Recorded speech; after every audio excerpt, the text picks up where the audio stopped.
Yes, once again, good morning and welcome back to Rise and Shine. We got some special guests here. As I did mention that they're from the very famous land down under. Cricket is one of their main priorities. Cricket is, well, one of the mainly covered sports in Australia. They're from the capital of Australia, Canberra, and they're from the St. Edmund's College, Canberra, Australia, who are currently on tour here on Sri Lanka. It's not mainly for cricket, but they're on tour as a tourism destination, making Sri Lanka a tourism destination as well. So sports and tourism to go together here in Sri Lanka. I got with me the main man behind all this program to get this team into Sri Lanka, Jacob. A very good morning to you, Jacob. Thank you for having us here this morning. And also we have the captain of the St. Edmund's team, Zach. How you going? And good morning to you, Zach. Morning. And the coach, who is Rukshan, who was formerly here in Sri Lanka, now residing in Australia. It's nice to have you on board. And we got Damien, who is to be the only Sri Lankan who is playing in this St. Edmund's team in Canberra. Jacob, getting to you first, what was the main objective behind getting this tour organized to Sri Lanka? Look, thinking about where we were going to travel to for our first cricket tour, international cricket tour, we looked at various destinations, and thankfully having Rukshan as the coach of our side, looked at the cost factor as well as the experience factor. And we think that when people think of Sri Lanka in Australia, they think of really two things, tea and cricket. And why would you go anywhere else? A place that loves their cricket more than anything, and the combination of cricket and culture meant that Sri Lanka was really the only choice that we had to make. And coming here, our first tour 2 years ago, was an amazing experience. And had it not have been, you know, we may have gone somewhere else this time. We may have tried a different city, but Sri Lanka offered everything. It offered the people, the culture, the sport, the elephants, the monkeys, everything that you could possibly want for a group of young boys was here in this one tiny little island, and somewhere that we look to come back to over and over again. So this is your second visit to Sri Lanka, and obviously the first visit and the hospitality provided by Sri Lanka has really made you come back to Sri Lanka. 100%. You spend 10 days here and you meet people in hotels, you meet people by pools or at games, and you feel 100% like you're not a visitor but more of a friend or a family member to them. They offer you anything they can, and you can have a conversation with a Sri Lankan who speaks no English. But you can sit there and have a long conversation, understand exactly what each person's talking about, their excitement to have you in their country, they see your excitement to be in your country, and that's really what cricket's all about, sharing excitement. Yeah, just talking about St. Edmund's College, the cricket that they play, do you all play very competitive cricket out there in Australia in under 19 level? We play at school levels, and we also play at grade level. So our boys here will play in a competition which is based in schools. So we'll play against other schools within the ACT and surrounding areas. And the level of cricket is very competitive. We play the 3 formats in T20 1-day and 2-day cricket. And we get to experience all those different things and really prepare the boys for leaving school and playing at a higher level, which would be grade cricket or perhaps even higher than that in state level cricket.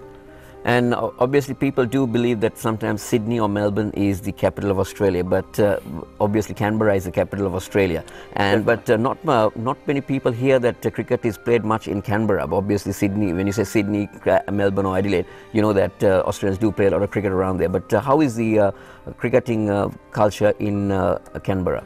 Canberra, again, as you say, people know of the Sydney Cricket Ground, the Melbourne Cricket Ground, the WACA, the Gabba, know of all these places, and little Canberra, tucked away in that little corner of Australia, really doesn't have the same level of exposure as the other places. However, we do just have a new stadium being upgraded now, so we have the West Indies playing the Australians in a one-day international on the 6th of February, and I know that the Sri Lankans have actually played in Canberra for the Prime Minister's 11s game, so we haven't had the facilities to host international cricket.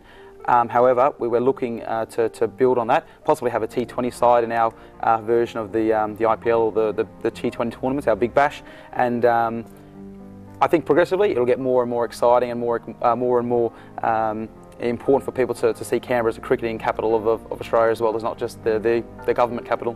Great. And coming to you, Zach, how is the tour to Sri Lanka treating you? How many matches have you played so far here?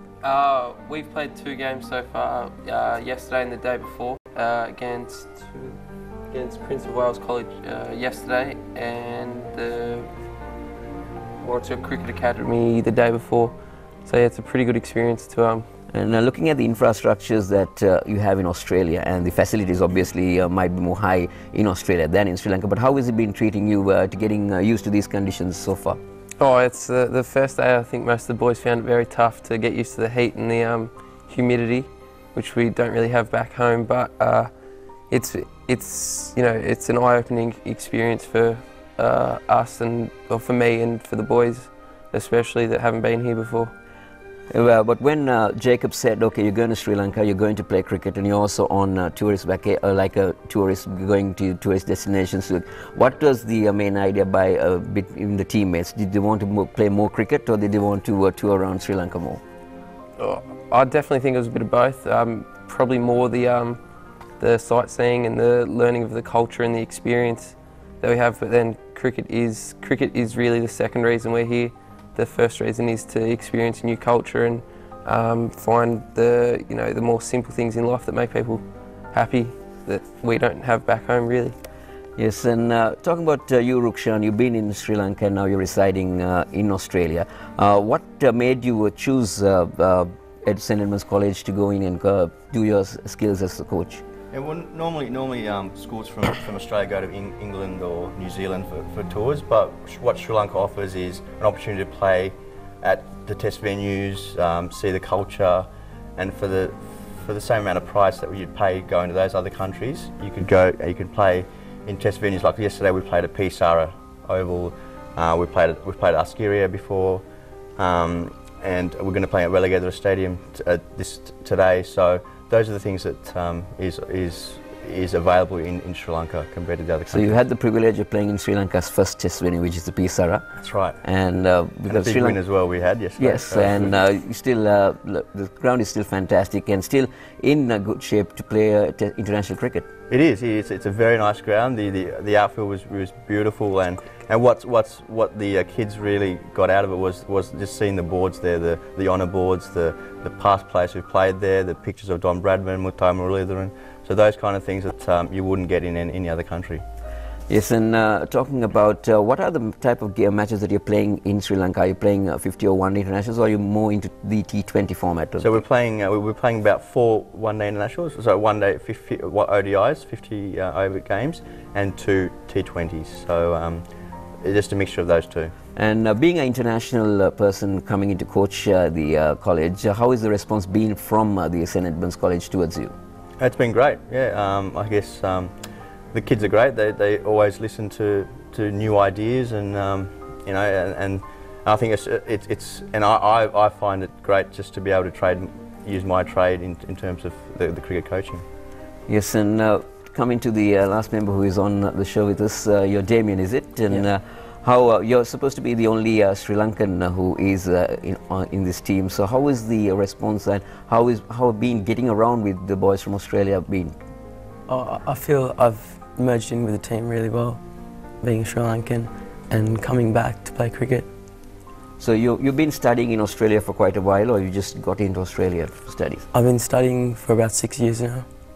So you intend to continue your cricketing career after the studies? Yeah, sure. So I've been told that you're one of the strike bowlers of the college.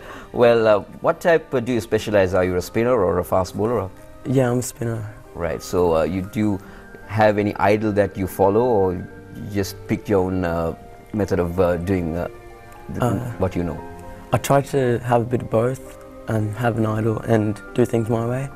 Ajantha Mendes is definitely one of my role models. So you want to be one of the freaks that Sri Lanka created in Australia? You could say that. Right, okay, coming back to you, Johnson, I've been told that you'll be visiting the Temple of Tooth, the Elephant Orphanage, the Sigiriya Fortress, Polonnaruwa, and you also plan on climbing the Adams Peak. Rukshan showing us some photos before when we were planning our itinerary, and showed this photo of this little mountain sitting above these clouds with this temple on the top, and I figured, well, I'm not playing the cricket in Sri Lanka, the boys are, I'd love to climb it, but obviously they have to come with me. No, the boys are really excited about doing all these different things. Sigiriya looks amazing, the Elephant Orphanage. You talk about Damien being the only Sri Lankan, but obviously Zach came on our first tour. Rukshan's been here a couple of a parent and another teacher on the tour as well, who this will be their second trip here. So we feel as Sri Lankan almost as anyone. We're so excited to see the same things, and we have our tour guide on the bus saying here is this and here is that, and we're just in the background sitting next to the person on the bus with us saying, oh yeah, and that's this, and that belongs there, and this was this. And once our boys have experienced Sri Lanka once, I think that they'll take a little bit of Sri Lanka home with them and consider themselves to have that as part of their own life experience and life journey. Yeah, so they need to get the word around to the Australians, saying that okay, it's one of the best tourist destinations, you got to go there. And maybe, not only on a cricketing aspect, maybe they would tour Sri Lanka with their families and friends. Well, it's funny, we were talking with some teachers the other day and back at school just before we finished for our holidays, and teachers were saying things like, oh, they do surfing now in Sri Lanka, don't they? And I'm sure you guys have always surfed, but Sri Lanka is being seen as this tourist, kind of hub. We're seeing far more infrastructure here than we saw just 2 years ago. What the country has done in 2 years is amazing. And I know that if I have my way as Master in Charge of Cricket, we'll be coming back in 2 years' time, and it'll be even better. There'll be even more excitement to come back, and even more things to see. And coming back to your part of saying Sri Lanka is now also good in surfing, yes, in fact Sri Lanka has the 7th best international surfing beaches in the world, and it's called Arugam Bay. So you need to go and send this word around, because it's rated as the best, 7th best location for surfing in the world. There we go, Rukshan will organise that for a later day with us. And Zach, so you got a couple of matches coming up, and have you, what you like say the plan to proceed? The 2 matches you played, I heard that you won one and lost one. Yeah, so we lost the first game convincingly. They came out, we hit 135, I think, all out, and they came out and blasted probably the first 80 runs in the first 10 overs and really put us on the back foot straight away. But yesterday, I think we put in a really good batting performance. We hit 250 and batted out our 50 overs, and then bowled them out for 150. So it was a good performance from the boys, a really good bowling performance to back up the batting on. And Rukshan, you were telling that you're going to play a game today here at the Belagadra Stadium in Kurunangala. So it's about 2.5 hours of travelling. How will the boys take it, travelling and playing? Yeah, I think we are used to it, because we do travel there over there as well. There's a school that we used to travel to for an hour or so to travel and then play. So they'll be taking in the sights on the way, and then getting ready to play. So it's only a T20 game, so at least we'll be ready for the game today. Right, and Jacob, a lot of people do mention this, that Australia is called the land down under. Can you just elaborate why it's called the land down under? I don't think I've ever called it the land down under, and I'm like you, I don't quite understand it. Maybe it's we're under the equator, certainly not that we're under any sporting side or anything like that. We're always dominant in all our sporting aspirations and everything else that we bring forward. So down under, Rukshan, you'd probably be just as good to field that question. I think it was because most of the countries were Europe, and down under is pretty much, Australia is situated on the backside of the earth if you're looking towards Europe and every other country. So it's a colloquial term that's been used, and it's continued to be used. Right, so, but the Australians do like it when you say that you're down from the land down under, because they really take it as a big compliment for them. It puts us into place that people know where we're from. So we will talk about, what Sri Lanka, elephants and cricket and these type of things, and to hear the land down under makes you feel almost like you're at home. Yes, and talking about the elephants in Sri Lanka, you really, I think, really love to go and see the elephants, because we've been talking a lot about the elephants today, and I think very soon you'll be going towards the Pinnawala to watch the elephant offer. Have you been to Pinnawala earlier? Last time we visited Pinnawala on the way through to Kandy, and on the way from Kandy, and there's a couple of things in Sri Lanka I love. I love the cricket, I love the people, I love the elephants, and I love the tuk-tuks. One thing I need to get back into Canberra is the tuk-tuks. We had dinner last night, and we allowed each of the boys with an adult to have the tuk-tuk ride home, and I don't think most of our boys blinked once. They were that excited, and the roads were busy still, and tuk-tuks were zipping out of each other, and there's so many things. The elephants are amazing to see, feed, touch, ride even. These aren't things that our boys can do in Australia. They just don't have that level of access to them. Yes, and also are you taking, because Sri Lanka is quite famous for the beaches in Sri Lanka, so are you taking the boys out towards the beach? Yeah, last time we were here, we are in our second stop in Hikarawa, snorkeling and some swimming in the beach down there, and we finished this time in Hekatawa, staying at one of the Chea hotels, and I can't wait for the boys to see the beaches and the people on the beaches, and definitely get in the water. The water's beautiful, nice and warm, and again, if we get the chance to go snorkeling or possibly even some very basic surfing. I say I love surfing, but I'm not very good at it just yet. We'll definitely try and get the boys to experience that aspect as well.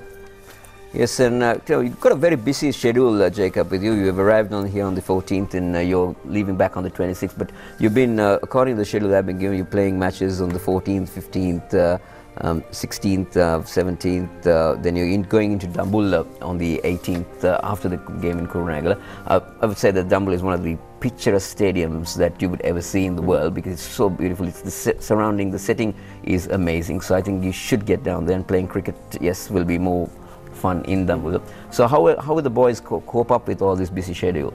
We have 15 players coming with us, so every game we have 3 players rested, and it's not necessarily we pick the strongest 12 for every game. We do realise that our fast bowlers aren't used to bowling in this type of heat. Batsmen that are out there for a long time.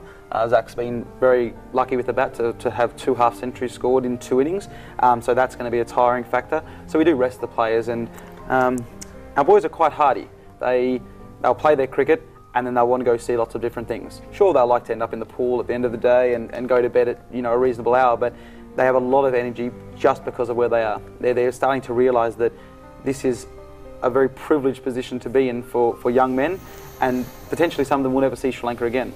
But they know that they've seen Sri Lanka once, and there are people out there that will never experience the beauty and the richness that is here. And Zach, how are the pitches in Sri Lanka treating you compared to the pitches in Australia? The pitches here are a bit softer, so when the ball come on, it'll skid on a bit more and like slow up once it's come in. Where back home it's a bit harder and it's got a bit more in it for the quicks. So yeah, but definitely they offer a lot more to the spinners here, the pitches. So it's been a good little change up for us, I think. So Rukshan, you might have done a lot of background work before sending these boys to Sri Lanka. How was the preparation done to get this team to come and play here in Sri Lanka? Yeah, I think there's a sense of achievement as well because the boys helped fundraise as well. We also got some sponsorship from Aspirations Education and also University of Canberra back at home. So there's a lot of preparation that's been done. It's about a year's worth of preparation, just organising the tour, the dates, and then fundraising.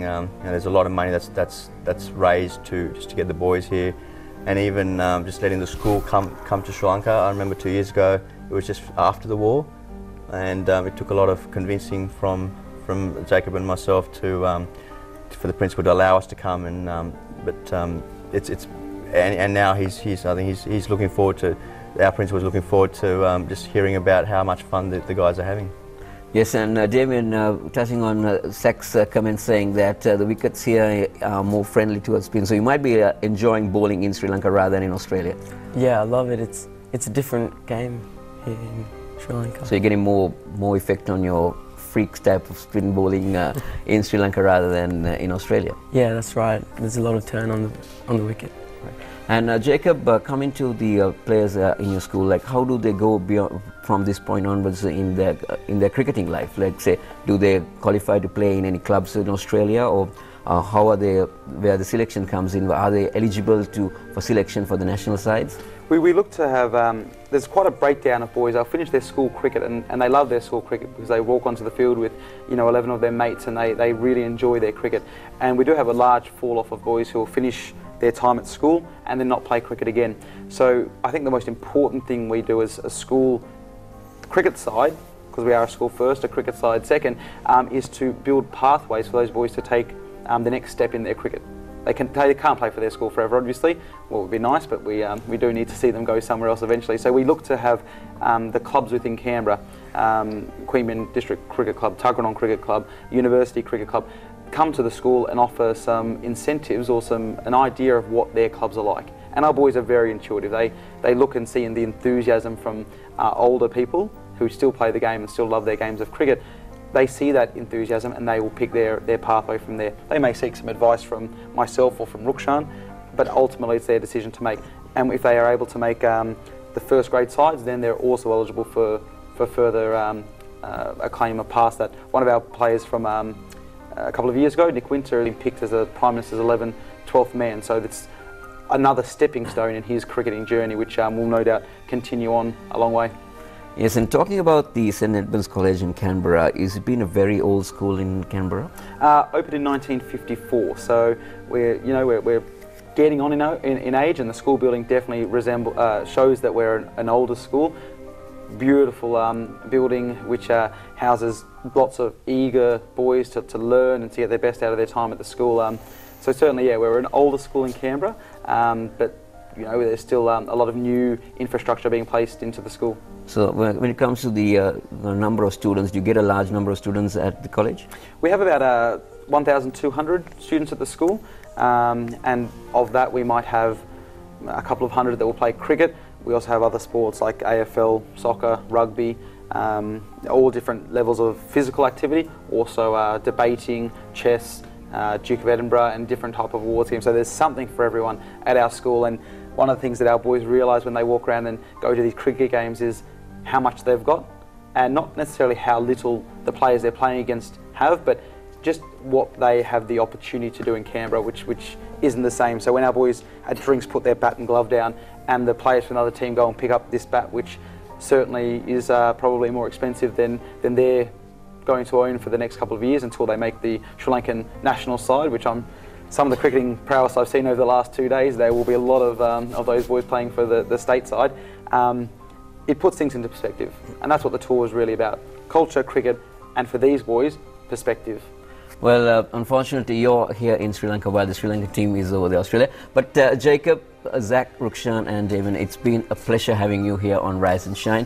Wishing you the very best during the tour of Sri Lanka, and maybe in your future endeavours as well. It's been a real honour and pleasure having you. I hope to see you many more times here in Sri Lanka. And once again, thank you very much on behalf of Channel I for attending this show so early in the morning, and despite having a match in Kurunegala and being able to get to Kurunegala to play this next game. Thank you very much. Thank you. Thank you. Thank you.